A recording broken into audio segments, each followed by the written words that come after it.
श्री स्वामी समर्थ. श्री स्वामी समर्थ ताई. हा. बोला ना ताई. श्री स्वामी समर्थ. श्री गुरुदेव दत्त. हो, श्री स्वामी समर्थ. ओम श्री अविनाशाय नमः. ताई, मी श्री गुरुदेव दत्त भक्त परिवार मधून ऍडमिन मधूनच बोलते आणि माझा अनुभव सांगते तुम्हाला. म्हणजे माझ्या भाचीचा अनुभव आहे. आणि अगोदर ना म्हणजे ताई, म्हणजे मी या ग्रुपमध्ये 2021 मध्येच सुरू झालेला हा ग्रुप ना, कोरोना काळामध्ये. तेव्हापासूनच या ग्रुपमध्ये आलेली आहे.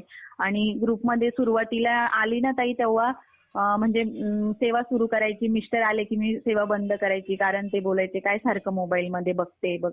आणि ते म्हणजे चोरून मी सेवा करायची ताई. पण आता एवढा बदल झालाय ना त्यांच्यामध्ये पण, की म्हणजे तेही मला अडवत नाही सेवा करायला, आणि तेही म्हणजे सेवा करतात, आपल्या भैरवचंडीला येतात. आणि माझ्या भाचीचा अनुभव सांगते ताई. बरं, हा बोला ना ताई. ताई, तुम्ही नाव गाव सांगू शकता? असं काही कंपल्शन नाहीये.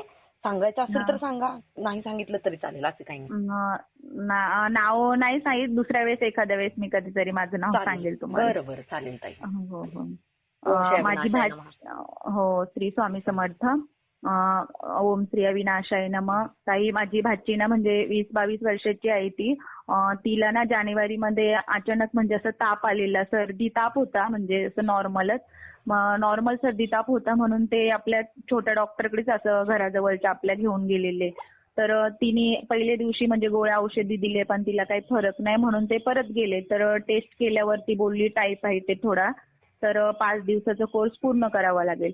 पण तो कोर्स 5 दिवसही पण तिला काही फरक नाही जाणवला काहीच. म्हणजे नंतर त्यांनी ना दुसऱ्या हॉस्पिटलला नेलं. तर म्हणजे ते नंदोई बोलले की दुसरीकडे घेऊन जाऊया आपण. मग तिकडे पण त्यांनी ब्लड टेस्ट केलं ना ताई, तर तिथे इकडे तर टायफॉइड सांगितलेला, पण त्या डॉक्टरनी तर म्हणजे पोटामध्ये इन्फेक्शन झालं असं सांगितलं. म्हणजे काहीतरी खाण्यातून वगैरे इन्फेक्शन असेल म्हणे. मग तो ताप तरी तिचा उतरतच नव्हता ताई. आणि नंतर कुठली टेस्ट करायला तिला दुसऱ्या हॉस्पिटलमध्ये पाठवलं.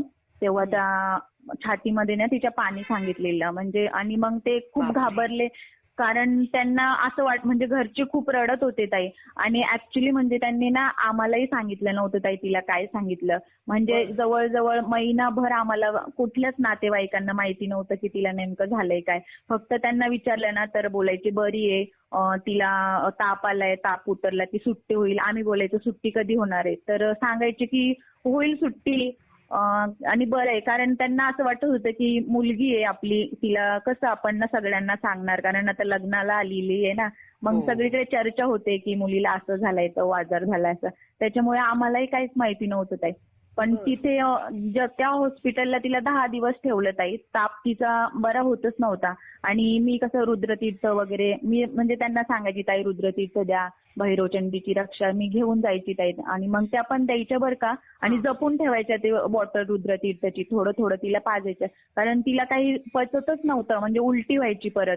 पाणी वगैरे पिलं, काय खाल्लं की उलटी व्हायची. हा. आणि नंतर ना 10 दिवस तिथे झाले त्या हॉस्पिटलला. पण तिला ना नंतर खूप त्रास व्हायला लागला, म्हणजे श्वास घ्यायला त्रास होत होता. काहीतरी ते छातीमधलं पाणी जास्त वाढलं असेल.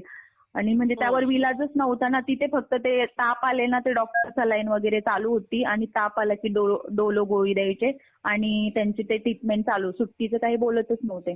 मग तरी मीच एक दिवस माझे मिस्टर आणि मी गेली. म्हटलं ताई हे म्हणजे ते डोलो पॅकेटचं ताई अक्षरशः म्हणजे 20 गोळ्याचं पॅकेट पूर्ण संपलेलं ताई. आणि ते संपून त्यांनी दुसरं पॅकेट काढलेलं.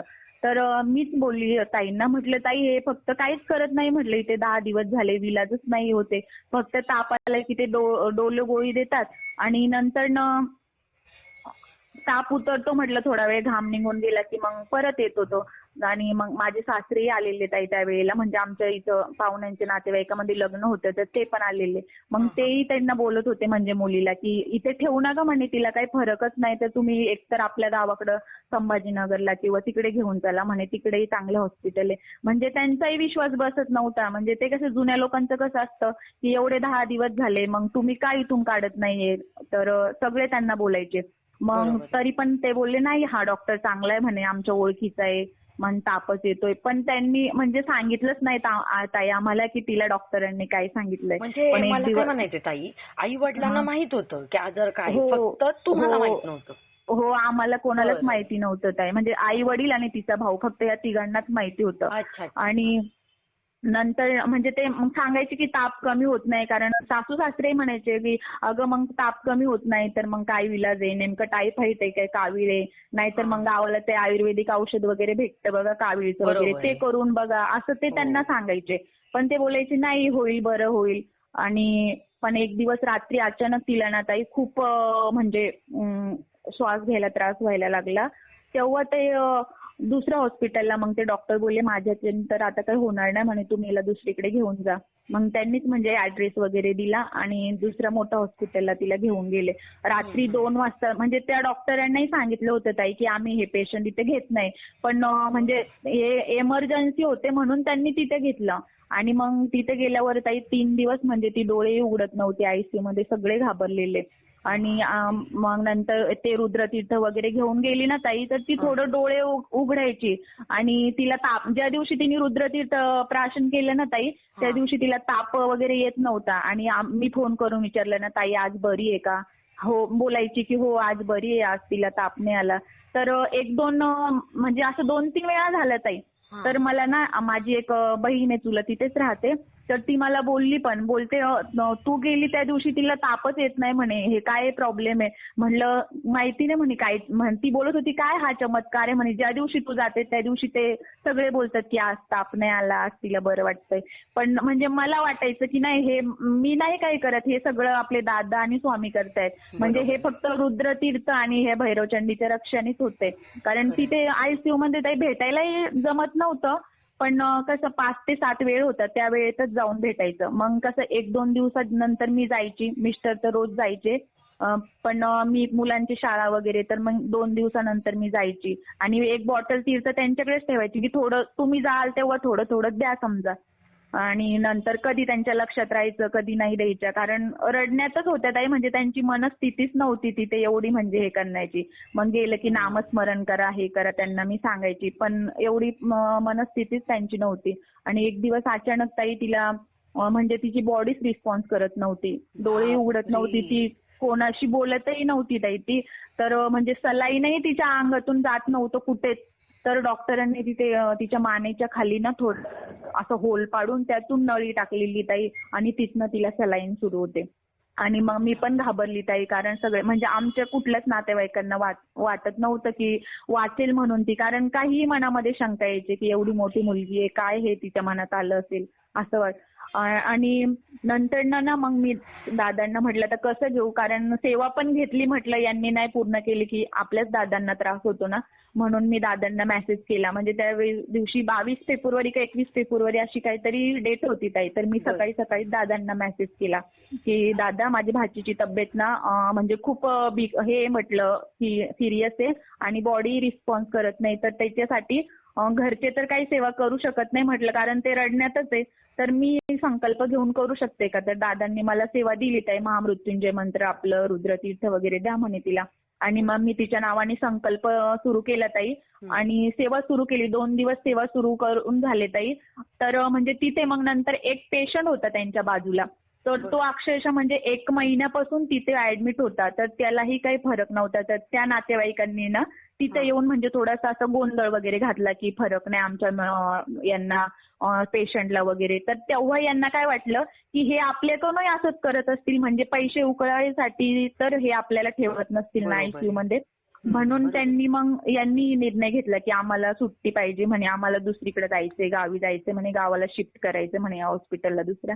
तो सुट्टीच देत नव्हता ताई. म्हणजे त्या रुद्रतीर्थाने तिला थोडं बरंही वाटलेलं, पण आता नंतर ना डॉक्टरांना वाटायचं की नाही इथं रोजचे 50-60 हजार आपल्याला भेटतायत ना पेशंटचे, तर ते म्हणजे सुट्टीच देत नव्हते. पण यांनी सगळ्यांनी मग भांडून वगैरे त्याच्याशी म्हणजे हे करून सुट्टी घेतली. आणि मग सगळे बोलायचे, कारण तिला जो आजार होता ना ताई त्याचा विलाज सगळे सांगायचे की ते केएम मध्ये ना सरकारी हॉस्पिटलमध्येच त्याचं निधन होतं म्हणे आणि तिथंच फरक पडतो.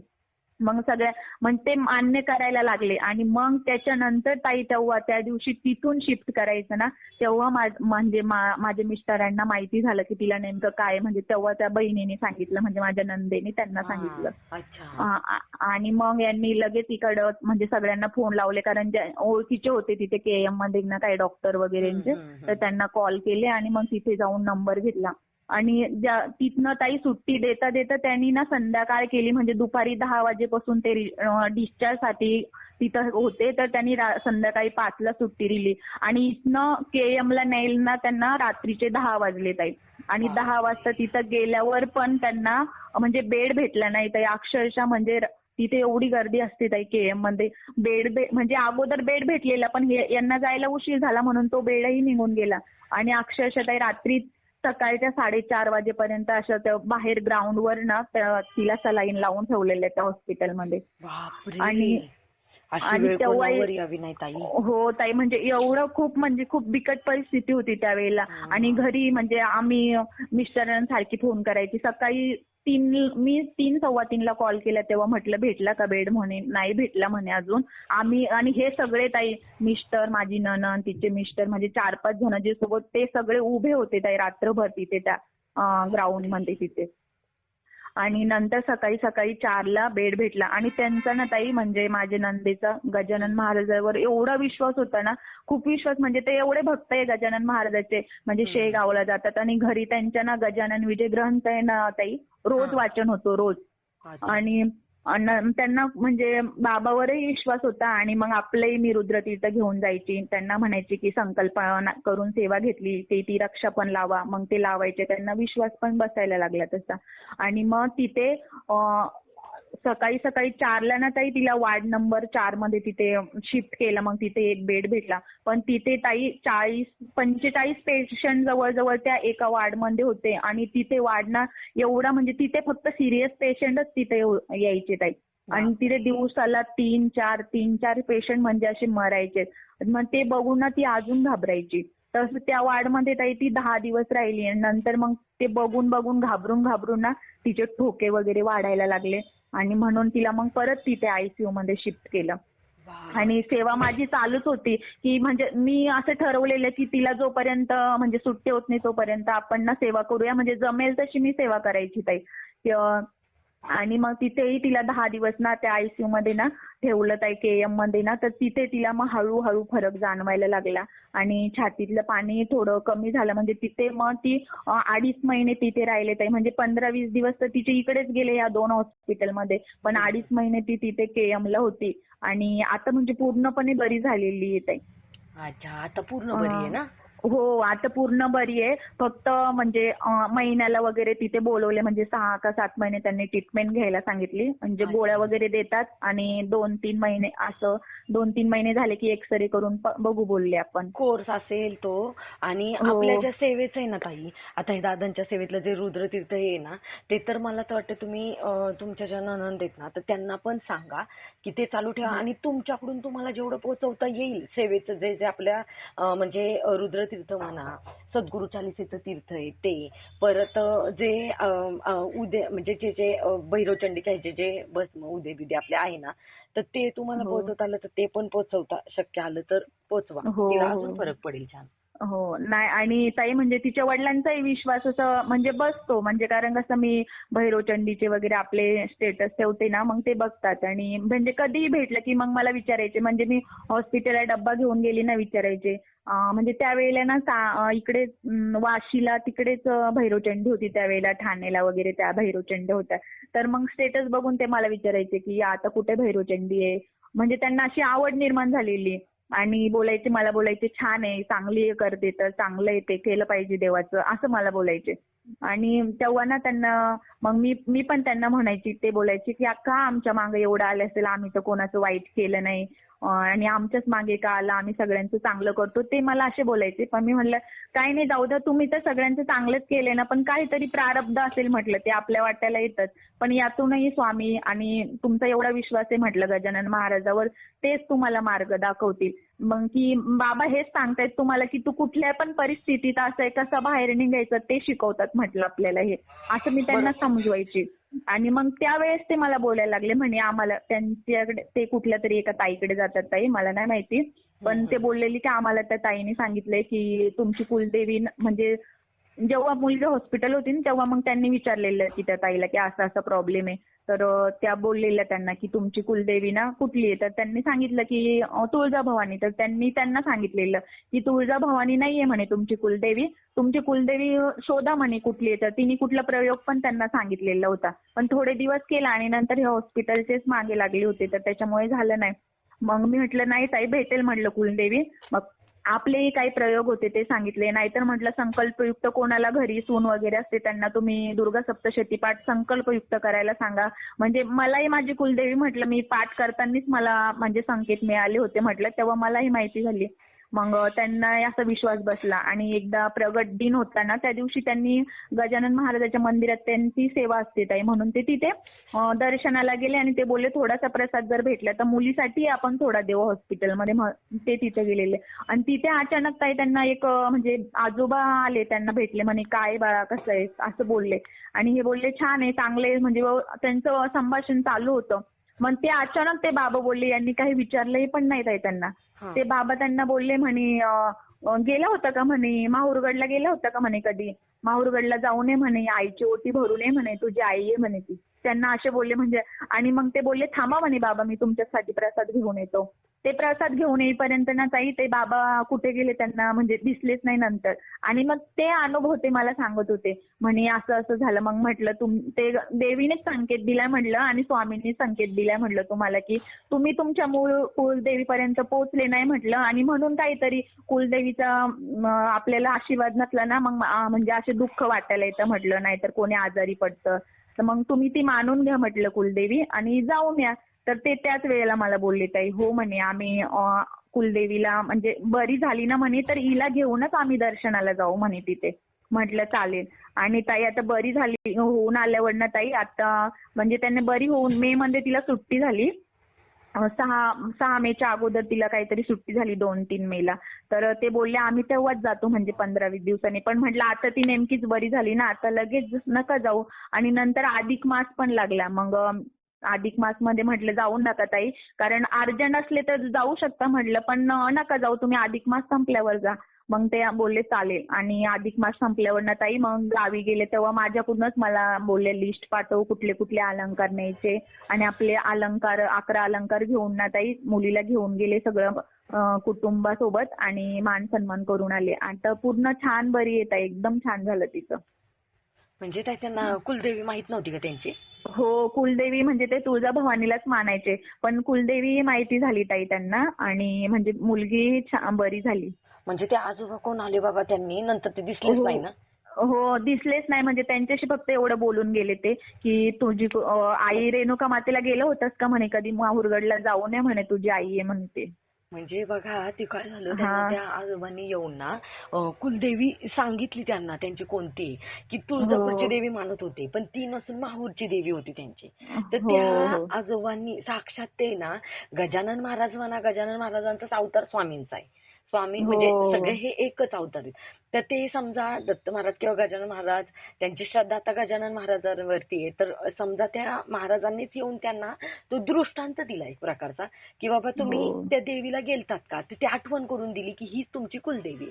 किती छान किती म्हणजे बघा असं होतं का ताई. किती छान अनुभव आहे बघा. म्हणजे ताई आम्हाला कोणालाच कुठलेच म्हणजे नातेवाईकाला वाटत नव्हतं म्हणजे ती मुलगी म्हणजे वाचेल म्हणून.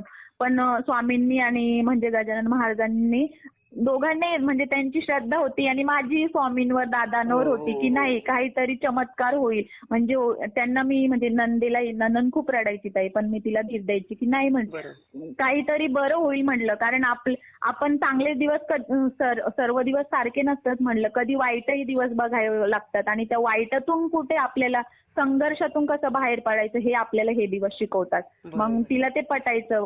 मग ती खूप म्हणजे तिने आता सेवा करते ताई. आणि आता माझ्यासोबत जेव्हा तिला जायचं होतं ना ताई माहूरगडला, तर कधी केंद्रात ती गेलेली नाही.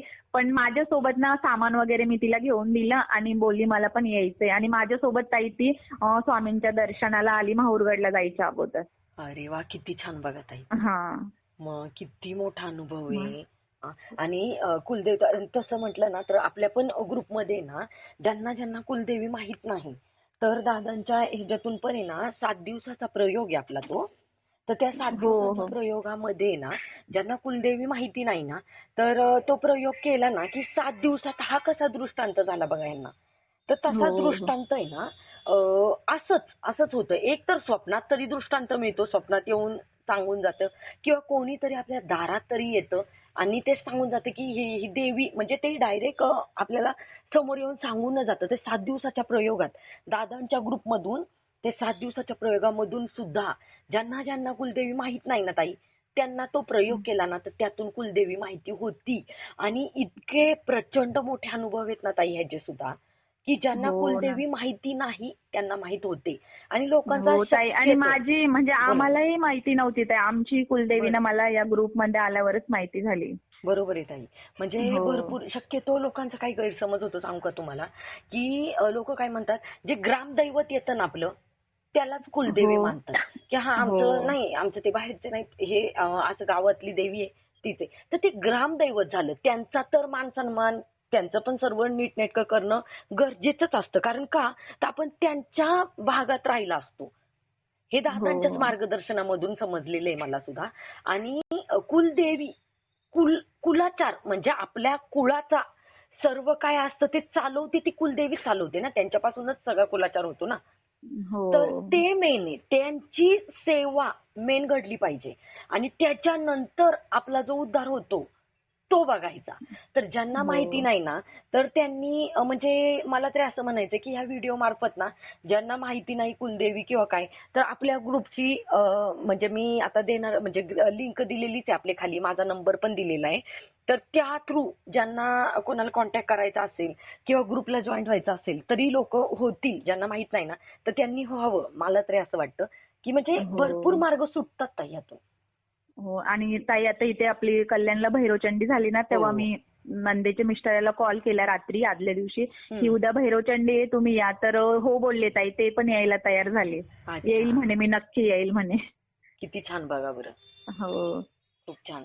आणि त्या दीदीला ना खरं म्हणजे जर याला तुम्ही जाणार असाल या म्हणजे हे आपलं गुरुपौर्णिमेचा कार्यक्रम आहे ना, तर त्याला सुद्धा येता आलं, दादांची भेट घालता आली, दादांचा आशीर्वाद घेता आला, तर खूप छान होईल. हो. तेच आता डॉक्टरकडे 1-2 दिवसांनी जाणार आहेत ताई ते परत एकदा चेकिंग करायला. मग विचारले तर बघेल त्यांना विचारून. हा, विचारा. आणि जर तिला आणता आलं, त्या सेवेला बसवता आलं, परत दादा तिला समोर बघून सुद्धा सांगतील की अजून तिला काय काय सेवा करण्याची गरज आहे. आणि दादांचा आशीर्वाद घेतला ना आणि महाराजांचा, तर काही. आणि मेन म्हणजे ताई तिथे हॉस्पिटलला होती तेव्हा ना डॉक्टर त्यांना बोलायचे की तुम्ही हिला नॉनव्हेज खाऊ घाला. जेवढं ती नॉनव्हेज खाईल तेवढं. पण त्यांच्या घरात ना ताई म्हणजे नॉनव्हेजचं म्हणजे प्रकार माहीतच नाही. त्यांच्या घरात नॉनव्हेज शिजलेलंच नाही.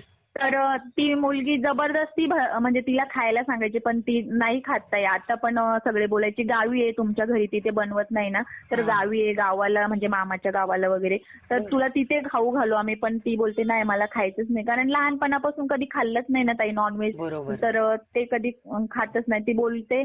आणि ती हॉस्पिटलमध्येही बोलायची ताई की मला ना म्हणजे जेवढा त्रास झाला तेवढा मी सहन करते, पण मला ते खायला लावू नका, अशी ती बोलायची. किती छान ताई. कशाला पण मला काय म्हणायचंय, करणाऱ्यांनी हे पाप करावंच नाही. तिला खायला नाही, तिचं हाड वाटलेलंच नाही, तुम्ही म्हणताय त्यांच्या घरात करत नाही, तर हे पाप नाही करावं. आणि नकोच, नाही दिलं तर छानच होईल.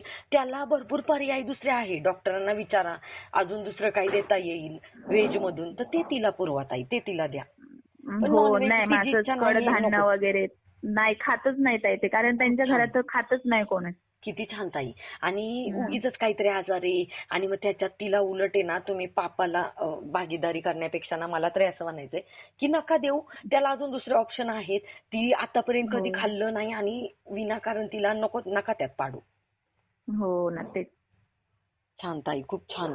खूपच मस्त. दोन्ही पण इतके छान अनुभव आहेत ना, खूप छान. हो ताई. आणि म्हणजे मला ना खूप दिवसाचं सांगायचं होतं ताई, पण म्हणजे असं काही प्रॉब्लेम होते की असं वाटत होतं मी नको, त्यांना असं वाटत होतं की मुलीचं नाव कुठे सांगायला सगळीकडे होईल. बरोबर. त्याच्यामुळे मग मी नाही सांगितलं आणि त्याच्यामुळे आजाराचाही उल्लेख नाही करू शकले ताई मी. नाही सॉरी नाही, आता. असू दे ताई, तसं काहीच नाहीये. आपल्याला काय करायचंय, आपल्याला नाव गाव नाही सांगितलं, नावाचा उच्चार नाही केला तरी चालेल, पण लोकांपर्यंत आहे ना, युट्यूबला आता ज्यावेळेस आपला हा व्हिडिओ व्हायरल होईल तर लोक ऐकतील आणि त्याच्यातून कळेल की म्हणजे काही आजार कोणताही, किती मोठा आजार असू द्या, किती छोटा आजार असू द्या, आजार हा आजार असो. आणि मी तर म्हणते कोणाच्याच मागे दवाखाना कधीच नसावा. मी तर स्वामींच्या हो. चरणी, दादांच्या चरणी हीच प्रार्थना करते की नको.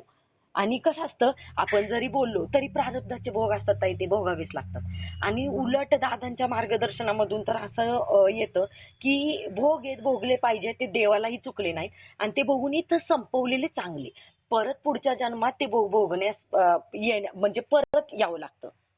तर हो. त्यापेक्षा इथं संपवलेले चांगले. आणि कुठेतरी महाराजांची साथ, दादांची साथ असल्याने ताई, तर आपण त्यातून आहे ना अलगद बाहेर निघतो. हो ताई. आणि नाही, त्यांनाही आवड आहे. म्हणजे आपणही कधी गुरुचरित्र ग्रंथ पारायण वगैरे केले ना, त्यांना खूप आवडतं. माझी नणंदही मला कधी म्हणत नाही तू एवढं का करते, नाही केलं पाहिजे, पण ती उलट बोलते कर, चांगलं असतं करायचं. म्हणजे मी कधी कधी बोलते नाही, ती मला म्हणजे म्हणते ना तू हे कर ते कर, की तू ही सेवा कर, पारायण कर, त्याचंच फळ तिला भेटलं आणि तिची मुलगी बरी झाली. मी असं तिला बोलते. खरे खरे ताई, हं. खरंच तुमचंही पुण्य आहे. तुम्ही पण ते रुद्रतीर्थ तिथपर्यंत पोहोचवलं, महाराजांना, दादांना फोन करून तिच्याबद्दल सांगितलं. म्हणजे तिथे तुमचा पण खालीचा वाटा कुठेतरी आहेच ना ताई.